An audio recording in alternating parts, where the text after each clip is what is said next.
I am really thankful to Police Commissioner, DCP, and the staff that is working with them.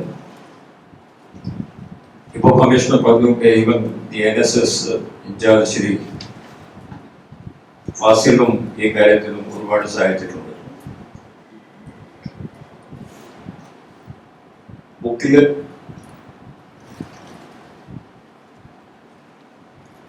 Excise commissioner ആയ സമയത്തിലാണ് ആ book ഞാൻ എഴുതിയത്. It took me 3 years to write that book. Excise കമ്മീഷണറായിട്ട് ഞാൻ അവിടെ ഇരുന്നത് 1000 ദിവസങ്ങളാണ്. It was 3 years, complete 3 years and 2 days. അപ്പോ ബുക്കിൽ തന്നെ എഴുതിയിട്ടുണ്ട്, ഇപ്പൊ സംസാരിക്കുന്ന പോലെ കുട്ടികളോട് പോയി ഇത് സംബന്ധിച്ച കാര്യങ്ങൾ സംസാരിക്കുകയായിരുന്നു. ഇവിടെ ഇരിക്കുന്ന കുറെ കുട്ടികളോടും ഞാൻ സംസാരിച്ചിട്ടും ആവാം. 984 schools and colleges I went and talked to them. Commissioner ആവുമ്പോഴാണ് എനിക്ക് മനസ്സിലായത് ഇവിടെ ഡ്രഗ്സിന്റെ പ്രോബ്ലം, ലഹരി വസ്തുവിന്റെ പ്രോബ്ലം, ഈ ബുദ്ധിമുട്ട് എല്ലാ സംസ്ഥാനങ്ങളിലും ഉണ്ടെങ്കിലും കേരളത്തില് കുറച്ച് കൂടുതലാണെന്നാണ് എനിക്ക് മനസ്സിലായത്. അപ്പൊ ഞാൻ നേരിട്ട് ഇനി എന്തിനാ അവർ കഴിക്കുന്നത്, അതിന്റെ കാരണങ്ങൾ എന്താണ്, കുട്ടികളോട് നേരിട്ട് പോയി ചോദിക്കാൻ ഞാൻ തീരുമാനിച്ചു. ബുക്ക് ഇപ്പോൾ എഴുതിയത് കുട്ടീന്റെ പോയിന്റ് ഓഫ് വ്യൂ നിന്നാണ്. സാധാരണ ബുക്കുകളൊക്കെ നമ്മൾ എഴുതുകയാണെങ്കിൽ ഒന്നുമില്ലെങ്കിൽ നമ്മൾ പേരന്റ് ആയിട്ട് എഴുതുക, ഇല്ലെങ്കിൽ ടീച്ചറായിട്ട് എഴുതുക, ഇല്ലെങ്കിൽ വെറും ഒരു ഓഥറായിട്ട് എഴുതുക. അങ്ങനെയല്ല ഈ ബുക്ക്. ഈ കുട്ടികൾ പറഞ്ഞ കാര്യം ഞാൻ നോട്ടിണ്ടാവും. ഓരോ സ്കൂളിൽ പോകുമ്പോൾ കുട്ടികളെ ചോദ്യങ്ങളെ ചോദിക്കുകയായിരുന്നു. അപ്പോൾ അവരുടെ മനസ്സിൽ നിന്ന് ഒരു 90% അവർ പറഞ്ഞ കാര്യങ്ങളാണ് ഈ ബുക്കിൽ എഴുതിയത്. അവർ കഴിക്കുന്നതിനെ എന്തിന് ഒരു കാരണം വേണോ? 8ാമത്തെ ക്ലാസ്സിലെ ഒരു കുട്ടി ഒരു ലഹരി വസ്തു ഉപയോഗിക്കുകയാണെങ്കിൽ അതിന് എന്തെങ്കിലും കാരണം വേണം. അവരല്ലാതെ ഒരു കാരണമില്ലാത്ത ആരും കഴിക്കുന്നു. അവർക്കും അറിയാം ഇത് മോശമാണ്. ഇത് 100% സാക്ഷരമായ ഒരു നാടാണ്. അവിടെ ഏതൊരു സുപ്രഭാതത്തിൽ ഒരു 8ാമതോ 9ാമത്തെ ക്ലാസ്സിൽ കുട്ടി ഇത് കഴിക്കാൻ പറഞ്ഞു വെച്ചാൽ അത് നടക്കില്ല. അതിന് എന്തെങ്കിലും അത്ര ശക്തമായ ഒരു കാരണം ഉണ്ടാവും. അതിലെന്തൊക്കെയാണ് അത് ഓരോ സ്കൂളിൽ പോയി മനസ്സിലാക്കിയ കാര്യങ്ങളാണ് ഇത് ഞാൻ എഴുതിയിരിക്കുന്നത്. വലിയ രഹസ്യമൊന്നുമില്ല, നമ്മൾ എല്ലാവരും അറിയാവുന്ന കാര്യങ്ങളാണ്, സമൂഹത്തിൽ നമ്മൾ നടക്കുന്ന കാര്യങ്ങളാണ്. 3 കാരണങ്ങളാണ് ഇതിനകത്ത് എനിക്ക് മനസ്സിലായത്. ഒന്ന്, കുട്ടീന്റെ കഴിവനുസരിച്ച് വേണം നമുക്ക് കുട്ടിയെ വളർത്താൻ. കുട്ടിയെ പഠനം ഇഷ്ടമുണ്ടെങ്കിൽ കുട്ടി നന്നായി പഠിച്ചുണ്ട്. കുട്ടിയുടെ പഠനം ഇഷ്ടമില്ലെങ്കിൽ ഇതിന്റെ പേരിൽ കുട്ടിയോട് പിന്നെയും സ്ട്രെസ്സിലാകാൻ പാടില്ല. കുറെ കുട്ടികൾക്ക് A+ ഗ്രേഡും 90% മാർക്ക് കിട്ടുന്നുണ്ട്. അവരോട് അമ്മാച്ചന്മാർ പറഞ്ഞില്ലെങ്കിലും അവർ കൊണ്ടുപോകും. നല്ല കാര്യം, ദാറ്റ്സ് വെരി ഗുഡ്. പക്ഷെ 90% നമ്മൾ ഒരു കാര്യം മനസ്സിലാക്കണം, നമ്മുടെ IQ ആയിട്ട് ഓരോ ആളുകൾ ഓരോ IQ ലെവലും. IQ നമ്മുടെ ജന്മം കൊണ്ടാണ് നമുക്ക് IQ കിട്ടുക. IQ വളർത്താൻ പറ്റില്ല. ഐൻസ്റ്റീനിന് എത്ര IQ ആയിരുന്നു, AK എത്ര IQ ആണെന്ന് ഇവിടെ ഇരിക്കുന്ന കുട്ടികൾക്ക് ലോകത്തിൽ ആരും ജനിച്ചാണോ? We are 7 billion. 7 ബില്യൺ ആളുകളാണ് ലോകത്തിൽ താമസിക്കുന്നത്. എല്ലാ ആളുകളുടെ IQ ഡിഫറെന്റ് ആണ്. ആ IQ നമ്മൾ ഏറ്റെടുക്കണം. അച്ഛന്മാർ ഈ IQ കൊണ്ട് ജനിച്ച് അത് നമ്മൾ കൂട്ടാൻ പറ്റില്ല. നമുക്ക് കുറച്ച് പാടപ്പെട്ടിട്ട് കുറെ ട്യൂഷനൊക്കെ വെച്ചിട്ട് കുട്ടികളോട് ചെയ്യാൻ പാടില്ലാത്ത മണിക്കൂറുകളിൽ പഠിപ്പിച്ചിട്ട് കുറച്ച് ഒരു 5-10% നമ്മുടെ ഗ്രേഡ് നമുക്ക് വേണമെങ്കിൽ മെച്ചപ്പെടുത്താം. പക്ഷെ IQ കൂട്ടാൻ പറ്റില്ല. ഈ കാര്യം മനസ്സിലാക്കിയ ശേഷം വേണം. ചില കുട്ടികൾക്ക് 60% കൊണ്ടുപോകാൻ പറ്റുള്ളൂ, ചില ആളുകൾക്ക് 70% കുറവുള്ളൂ. നമ്മളെല്ലാം ഈ നമ്മുടെ കുട്ടികളെ നാം തന്നെ we are parents also. ഇവിടെ ഇരിക്കുന്ന കുറെ ടീച്ചേഴ്സും ഇവിടെ ഇരിക്കുന്ന എല്ലാം they are parents also. അപ്പോ നമ്മൾ ആ വയസ്സിലാവുമ്പോൾ നമ്മുടെ അവസ്ഥ എങ്ങനെയായിരുന്നു? ആർക്കും അവിടെ ആ സമയത്ത് 90% മാർക്സ് കിട്ടുകയായിരുന്നു. നമ്മൾ എത്രത്തോളം ആളുകൾക്ക് A+ ഗ്രേഡ് കിട്ടുകയായിരുന്നു. അപ്പൊ നമുക്ക് കിട്ടാത്ത കാര്യങ്ങൾ why should we expect from our children? കിട്ടുകയാണെങ്കിൽ ഗുഡ്, ഇല്ലെങ്കിൽ അവരോട് നമ്മുടെ ഏൽപ്പിക്കാനുള്ള കാര്യമില്ല. That is what I have to. If your child is good in studies, we are a study champion. If the child is good in sports, therefore sports in നല്ലതായിരിക്കും. therefore ഒരു ഡാൻസിൽ നല്ലതായിരിക്കാം. ചിലപ്പോൾ നമ്മൾ നല്ല ഗായകനായിരിക്കും. I always give an example. 10-15 വർഷം മുമ്പ് കേരളം സ്പോർട്സിലെ 1ാമത്തെ സ്ഥാനത്തിലായിരുന്നു. എല്ലാവർക്കും അറിയാവുന്നതാണ്. ഈ PC Yohannan, PT Usha, Shani Abraham,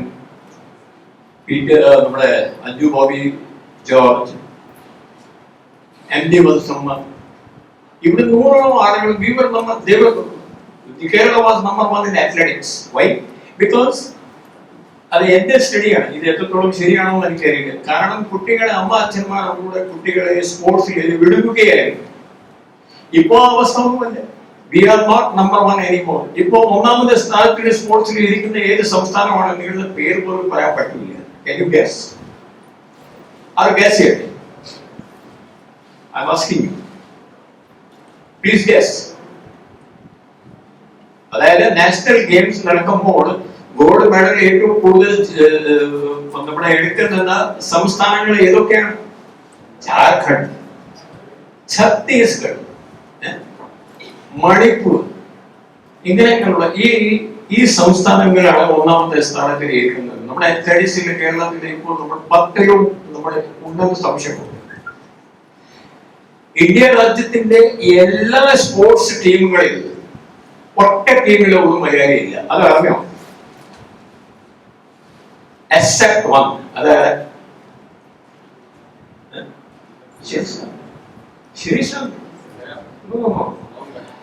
hockey captain Sreejesh is the only Malayali who is playing in any team in them. Cricket, football, volleyball, any team you take, they are not playing. 15-20 വർഷം മുമ്പ് നമ്മൾ 1ാമത്തെ സ്ഥാനത്തിന് ഉണ്ടായ സംസ്ഥാനം എന്തുകൊണ്ട് താഴത്തിലേക്ക് പോയി? കാരണം ഇപ്പൊ അമ്മ അച്ഛന്മാർ നിങ്ങളെല്ലാം ഇവിടെ പഠിച്ചാൽ മതി, കോച്ചിങ് ക്ലാസ്സിൽ പോയാൽ മതി, ഡോക്ടർ ആയാൽ മതി, എഞ്ചിനീയർ ആയാൽ മതി, അത് മതി, സ്പോർട്സ് വേണ്ട എന്നുള്ളത്. അതൊരു കാരണമുണ്ട്, അത് സംശയമൊന്നും വേണ്ട. ഞാൻ ഒരു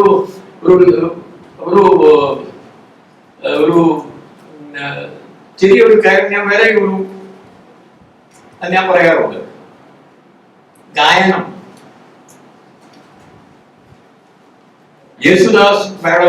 യേശുദാസും ചിത്ര മാഡമിന്റെ പേര് ഇവിടെ അറിയാത്ത ആരുമില്ലല്ലോ. കഴിഞ്ഞ 50-60 വർഷമായിട്ട് അവർ പാടിച്ചു കൊണ്ടിരിക്കുകയാണ് അല്ലേ? അതെന്താ ഒരു വേറെ ഒരു യേശുദാസോ ഇല്ലെങ്കിൽ വേറെ ഒരു ചിത്ര ഒരു ഗായിക പോലെ ഒരാൾ നമുക്ക് കണ്ടുപിടിച്ചൂടെ?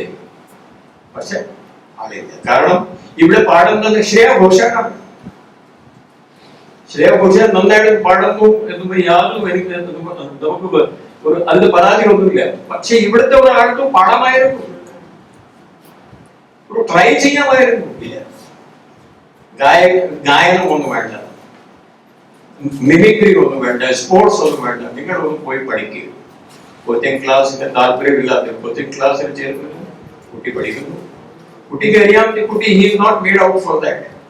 കോട്ട സംസ്ഥാനം ഇന്ത്യ രാജ്യത്തിന്റെ എഞ്ചിനീയറിംഗ് തലസ്ഥാനം നഗരിയാണ്. അത് അറിയാവുന്ന രാജസ്ഥാനിലാണ്. 1 ലക്ഷം കുട്ടികൾ പഠിക്കുന്നു. 40,000 കുട്ടികളെ എല്ലാ വർഷം JEE പരീക്ഷ എഴുതുന്നു. അപ്പൊ അവർക്ക് എല്ലാ സൗകര്യങ്ങളും ഉണ്ട്. അമ്മ അച്ഛന്മാർ അവർക്ക് അഡ്മിഷൻ വാങ്ങി കൊടുത്തിട്ടുണ്ട്. നല്ല അവിടെ താമസിക്കാനുള്ള സൗകര്യമുണ്ട്. എല്ലാ 15 ദിവസത്തിലും ഒരു ആത്മഹത്യ അവിടെ നടക്കുന്നു. പോയി കാണാം. അപ്പൊ 1 മാസത്തിൽ 2 ഇല്ലെങ്കിൽ 3, അത് മിനിമം ആണ്. വൈ? കാരണം അവർക്ക് താല്പര്യമില്ല. അവിടെ പോയ പകുതി കുട്ടികളെ പദമായിട്ട് അമ്മ അച്ഛന്മാർ കൊണ്ടുപോയിരിക്കുകയാണ്. അവർ പറഞ്ഞു ഞങ്ങൾക്ക് അത് വേണ്ട, ഐ ഡോണ്ട് വാണ്ട് JEE. എനിക്ക് സ്കൂൾ ടീമിന് വേണ്ടി കളിക്കാമായിരുന്നു, എനിക്ക് ഇന്ത്യ രാജ്യത്തിന് വേണ്ടി കളിക്കാമായിരുന്നു. എനിക്ക് ഒരു ഫോട്ടോഗ്രാഫർ ആക്കാൻ വരികയായിരുന്നു. 3 ഇഡിയറ്റ്സിൽ ഒരു സിനിമ ഉണ്ടായിരുന്നു. കറക്റ്റാണ് കാര്യങ്ങൾ. അപ്പോൾ ആദ്യത്തെ പോയിന്റ് ഇതാണ് ഞാൻ മനസ്സിലാക്കിയത്. നമ്മൾ ഒരു കുട്ടിയെ ഒരു സബ്ജക്റ്റ് ഇഷ്ടപ്പെടാത്ത ആണെങ്കിൽ കുട്ടി ആ രീതിയിൽ കഴിവനുസരിച്ച് പഠിച്ചോട്ടെ. പഠനം നമ്മുടെ സമ്പൂർണ്ണ വ്യക്തിത്വ വികസനത്തിന്റെ ഒരു ഭാഗം മാത്രമാണ്. പല കാര്യങ്ങളും നമുക്ക് സ്കൂൾ കോളേജിൽ പഠിക്കാറുണ്ട്. അത് വേണം നമുക്ക് ശ്രദ്ധിക്കാൻ. ഇവിടെ ഒരു വരെ തെറ്റിദ്ധാരണ ഉണ്ട്. കൂടുതൽ മാർക്സ് കിട്ടാനുള്ള കുട്ടി കൂടുതൽ ഇന്റലിജന്റ് ആണ്. ഇതിനേക്കാൾ വരെ മണ്ടത്തരം വരെ ഒന്നുമില്ല. If you get more marks you are more intelligent എന്നാണ് നമ്മളൊക്കെ പറഞ്ഞ് നടക്കുന്നത്. That is wrong. That is all wrong. നമ്മുടെ ബിൽ ഗേറ്റ്സ് നമ്മുടെ ഐൻസ്റ്റീൻസ് ബിൽ ഗേറ്റ്സ് അവരുടെ സ്കൂള് കോളേജിലെ കാര്യങ്ങൾ ഒന്നും നോക്കണം. സ്കൂളിൽ പോകാത്ത 12th ക്ലാസ്സിൽ പോകാത്ത ആളുകളാണ് പകുതി ആളുകൾ. Zuckerberg, they didn't even go to any college. They are ruling this country. They are ruling this world. അവരുടെ മെഡിക്കൽ കൊണ്ട് മാത്രം, അവരുടെ IT കൊണ്ട് മാത്രം. ഇവിടെ നമ്മുടെ ആർക്കും. അപ്പൊ അതുകൊണ്ടാണ് ഞാൻ ഈ പുസ്തകത്തിൽ 200 ഒരു 10th ക്ലാസ് കഴിഞ്ഞിട്ടും നിങ്ങൾക്ക് പഠിക്കാൻ താല്പര്യമില്ലെങ്കിൽ വേണ്ട, നമ്മുടെ പഠനം വേണ്ട. നമുക്ക് ജോലി ചെയ്യാനുള്ള കാര്യങ്ങളൊക്കെ കണ്ടുപിടിച്ചിട്ട് ഇതിനകത്ത് എഴുതിയിട്ടുണ്ട്. 10th ക്ലാസ് കഴിഞ്ഞിട്ടും നമുക്ക് പഠനം നിർത്താം. ഇഫ് നമുക്ക് തീരെ താല്പര്യമില്ലെങ്കിൽ വേറെ ഒരു ജോലിക്ക് വേണ്ടി പോവാം. അതെല്ലാം എഴുതിയിട്ടുണ്ട് ഇതിനകത്ത്. I have given the example of my own son. 12th class pass ആണ്. പുള്ളി കോളേജിൽ പോയിട്ടില്ല, ഇനി പോവുകയില്ല. ഈ കൊണ്ട് പോകും. പുള്ളിക്ക് താല്പര്യമില്ല, വേണ്ട. താല്പര്യമില്ലെങ്കിൽ നമ്മളെന്തിന് ഇയാൾ പുറകിൽ നടക്കുന്നത്? പുള്ളി ഒരു കാര്യം പറഞ്ഞു, എനിക്ക് ഇതിന് താല്പര്യമുണ്ട്, അവിടെ നമ്മൾ വിട്ടു. പുള്ളി ചെറിയ ഡിപ്ലോമ ചെയ്യിപ്പിച്ചു, പുള്ളി ആ ജോലി ചെയ്ത് കൊണ്ടിരിക്കുകയാണ്. So don't compare your children to do something which they don't like. Second is communication. വീട്ടിൽ വന്ന ശേഷവും നമ്മൾ കുട്ടികളോട് നമ്മൾ കാര്യങ്ങൾ സംസാരിച്ചില്ലെങ്കിൽ പിന്നെ അവർ ഒരു സമയം കഴിഞ്ഞിട്ട് പിന്നെ അവർ താങ്കളോട് സംസാരിക്കുന്നില്ല. കുട്ടികളുടെ സ്വഭാവം എങ്ങനെയാണ്? കാര്യം ചോദിച്ചാലേ അവർ പറയുള്ളൂ, ഇല്ലെങ്കിൽ അവർ പറയില്ല. ചോദിക്കാൻ നമുക്ക് 10 മിനിറ്റ് എങ്കിലും ഒരു കുട്ടിയുമായി ദിവസവും നമ്മൾ സംസാരിക്കണം. 10 മിനിറ്റ്സ് കൂടുതലല്ല. 10 മിനിറ്റ് പോലും നമ്മുടെ കയ്യിൽ ഇല്ലാതെ സംഭവിച്ചാൽ 10 മിനിറ്റ് പോലും നമ്മുടെ കയ്യിൽ ഇല്ലേ? ഒരു മദറിന്റെ അത് കണ്ടു പിടിച്ചേ പറ്റൂ. ചോദിച്ചാൽ ആ സ്കൂളിൽ എന്തൊക്കെയാണ് കാര്യങ്ങൾ, അവിടെ ഈ ലഹരി വസ്തുക്കളൊക്കെ ഉണ്ട്, നിങ്ങൾ വന്ന് കഴിച്ച് തുടങ്ങിയിട്ടുണ്ട് ഉണ്ടെങ്കിൽ എന്നോട് പറയണം. നിങ്ങളുടെ സുഹൃത്തുക്കൾ ആരൊക്കെയാണ്? ഈ ഇടയിൽ നിങ്ങൾ എന്റെ അടുത്ത് വളർന്നില്ലല്ലോ, നിങ്ങളുടെ മുഖത്തിൽ ഒരു വല്ലായ്മ കാണുന്നു. ഇങ്ങനെയുള്ള ചോദ്യം ചോദിച്ചാൽ ഏതോ കുട്ടി എന്തെങ്കിലും ബുദ്ധിമുട്ടുണ്ടെങ്കിൽ നമ്മൾ മുന്നിൽ പറയും. കമ്മ്യൂണിക്കേഷൻ അവർ സംസാരിക്കില്ല. And the third is, അഥവാ ഈ കുട്ടികൾ ഇത് കഴിക്കാൻ തുടങ്ങിയെന്ന് വിചാരിച്ചു, ഒരു സൈക്കാട്രിസ്റ്റ്, ഒരു കൗൺസിലർ, ഒരു ഡോക്ടർ ഇല്ലെങ്കിൽ ഒരു ഡി അഡിക്ഷൻ സെന്ററിൽ കൊണ്ടുപോയേ പറ്റൂ. പിന്നെ നമുക്ക് നാണം കൊണ്ട് ഈ കാര്യം പറയാതെ ഇരിക്കാൻ പാടില്ല. അതാണ് ഇപ്പൊ നടക്കുന്നത്. 50% കേസുകളിൽ ഞങ്ങളുടെ അടുത്ത് വന്ന കാര്യങ്ങൾ അന്ന് ഞാൻ എക്സൈസ് കമ്മീഷണറെ നോക്കുകയായിരുന്നു. അമ്മമാർക്ക് പുറത്ത് പറയാൻ പേടി. നാട്ടുകാരെന്ത് പറയും, ബന്ധുക്കൾ എന്ത് പറയും, എന്റെ മോന്റെ പേര് ചെയ്താവില്ലേ, സാധാരണ ഒരു ചെറിയ ഭയങ്ങൾ. പക്ഷെ ഇനി പറഞ്ഞിട്ട് ഈ കുട്ടിക്ക് ഈ ഭയങ്ങൾ കൊണ്ട് ഈ കുട്ടി നന്നാക്കാൻ പോകുന്നില്ല. ഇയാളുടെ അവസ്ഥ കൂടുതൽ വഷളാക്കാൻ പോകുന്നേ ഉള്ളൂ. നേരത്തെ ഇവിടെ ഡി അഡിക്ഷൻ സെന്റേഴ്സ് ഒന്നും ഇല്ലായിരുന്നു. ഞങ്ങൾ ഈ എക്സൈസ് കമ്മീഷണർ ഇരിക്കുമ്പോൾ കേരള സർക്കാരിന്റെ സഹായം കൊണ്ട് എല്ലാ ജില്ലകളിലും de addiction centres. We are the only state in India where there are de-addiction centers for children. Ernakulam de-addiction center, Moovattupuzha കോളേജിലാണ്, Moovattupuzha ഗവൺമെന്റ് ആശുപത്രിയിലുണ്ട്. ഇതൊക്കെ ഞങ്ങൾ we inaugurated 3rd of November 2018 മുതൽ ഡിസംബർ 15 വരെ 14 ജില്ലകളിൽ 14 സെന്റർ ഗവൺമെന്റ് സഹായം കൊണ്ട് തുടങ്ങി. പക്ഷെ അവിടെ കൊണ്ടുപോയാലേ അതിന് ചികിത്സിപ്പിക്കാൻ പറ്റുള്ളൂ.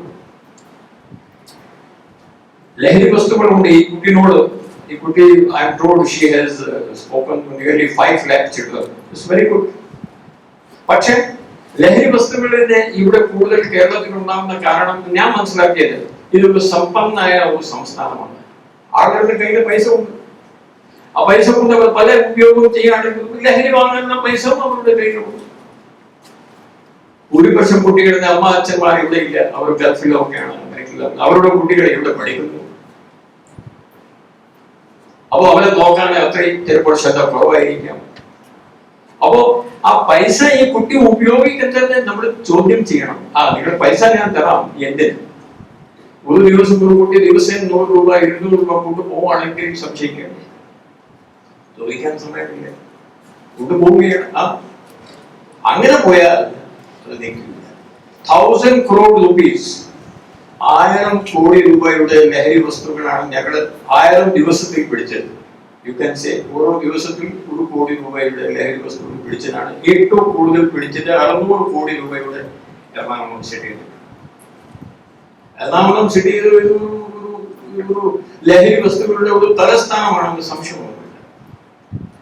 That much use is happening here. അന്ന് 2 വർഷം മുമ്പ് കാര്യമാണ് പറയുന്നത്. ഇപ്പോൾ ചിലപ്പോൾ കൂടിയായിരിക്കും. അത് നമ്മളത് പിടിച്ചേ പറ്റൂ. സ്കൂൾ കോളേജുകളിൽ ഇതിന് നിയന്ത്രണം കൊണ്ടുവന്നേ പറ്റൂ.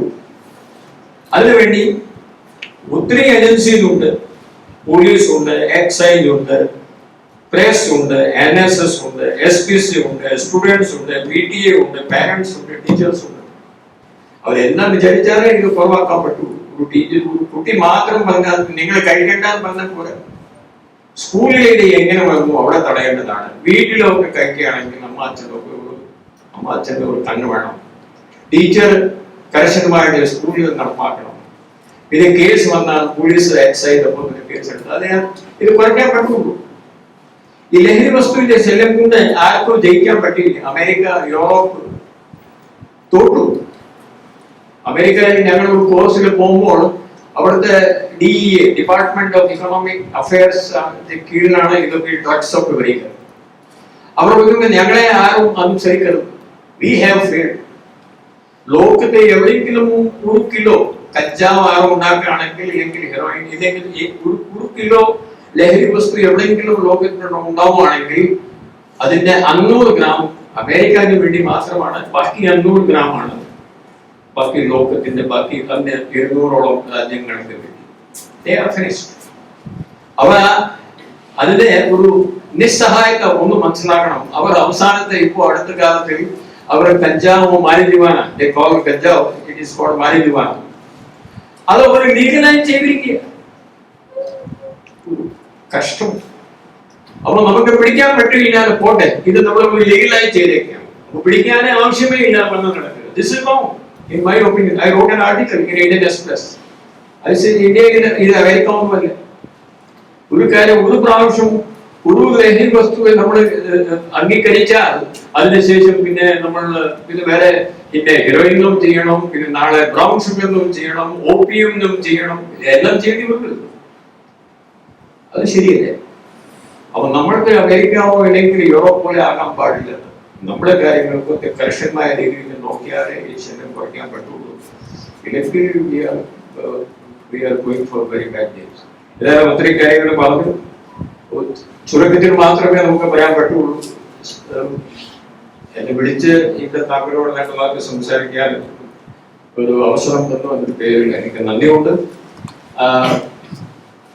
സ്കൂൾ കോളേജുകളിൽ ഇനിയും നമ്മുടെ നേരത്തെ പോലെ I am still attending schools and colleges, ഒന്നുമില്ലെങ്കിൽ ഓൺലൈൻ ഇല്ലെങ്കിൽ ഓഫ്ലൈൻ. സ്കൂൾ കോളേജുകളൊക്കെ വന്ന് അവരുടെ കാര്യങ്ങളൊക്കെ അവരോട് പറയാം. നമുക്ക് പറയാനേ നമുക്ക് പറ്റുള്ളൂ. പക്ഷെ ഇത് ഫോളോ അപ്പ് ചെയ്യുകയാണെങ്കിൽ parents, teachers and these government agencies അവർ വിചാരിക്കാൻ മാത്രമേ നമുക്ക് ജയിക്കാൻ പറ്റൂ. ജയ് ഹിന്ദ്.